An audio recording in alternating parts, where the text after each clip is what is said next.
गांव कोटरीपुर के पास एक पुरानी गुफा थी जिसे लोग काली गुफा कहते थे। कहते हैं उस गुफा में कोई गया तो लौटकर नहीं आया। गांव वालों को पूरा विश्वास था कि वहां कुछ अलौकिक ताकतें रहती हैं। बच्चों को वहां जाने से मना किया जाता था। लोग शाम होते ही उस ओर जाना छोड़ देते थे। पर आरव एक निडर और जिज्ञासु युवक था।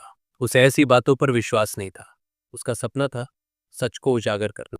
एक दिन वो अकेला टॉर्च, कैमरा और रस्सी लेकर गुफा की ओर चल पड़ा।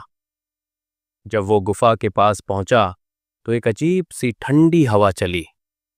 पेड़ खड़कने लगे और तोते चिल्लाते हुए उड़ गए। गुफा का मुंह बड़ा और काला था, जैसे किसी विशालकाय जीव का मुंह। आरव ने कहा, आज पता चल जाएगा कि डर सच्चा है या बस वहम। जैसे ही उसने कदम भीतर रखा, टॉर्च की रोशनी धीमी पड़ने लगी। अंदर गुप्त अंधेरा था और हवा में कुछ सड़ा गला सा बदबूदार एहसास था। गुफा के अंदर की दीवारों पर अजीब गरीब चित्र बने हुए थे, जैसे किसी आदि मानव या पुरानी सभ्यता की हानियां। चलते चलते आरव को एक पत्थर का दरवाजा मिला जो आधा खुला हुआ था। उसके भीतर एक और सुरंग थी और सुरंग के अंत में कुछ चमक रहा था। वहां एक सोने की मूर्ति थी, देवी काली की। पर तभी पीछे से एक भारी आवाज आई, क्यों आए हो मेरे कक्ष में? आरव पीछे मुड़ा पर वहां कोई नहीं था, लेकिन मूर्ति की आंखों से लाल रोशनी निकल रही थी। दीवारों से रक्त जैसी लकीरें बहने लगी। गुफा का पूरा वातावरण डरावना हो गया। आरव डर के मारे भागने लगा, लेकिन रास्ता बदल चुका था। वह जिस रास्ते से आया था अब वहां एक दीवार उग चुकी थी। मैं चिल्लाया, कोई है? मदद करो। तभी एक पुराना कंकाल नीचे गिरा। हाथ में वही कैमरा था जो पिछले साल लापता हुए युवक का था।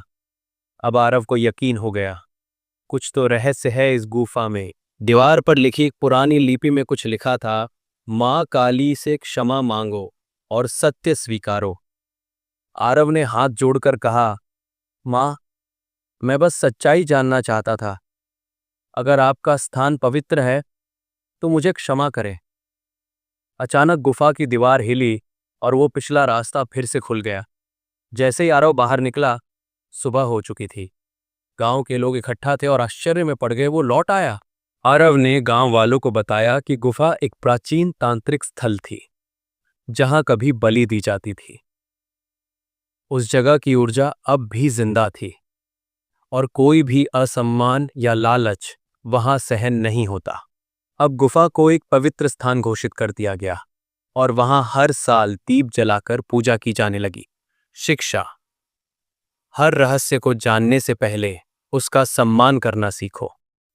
जहां आस्था हो वहां अंधकार नहीं चल सकता।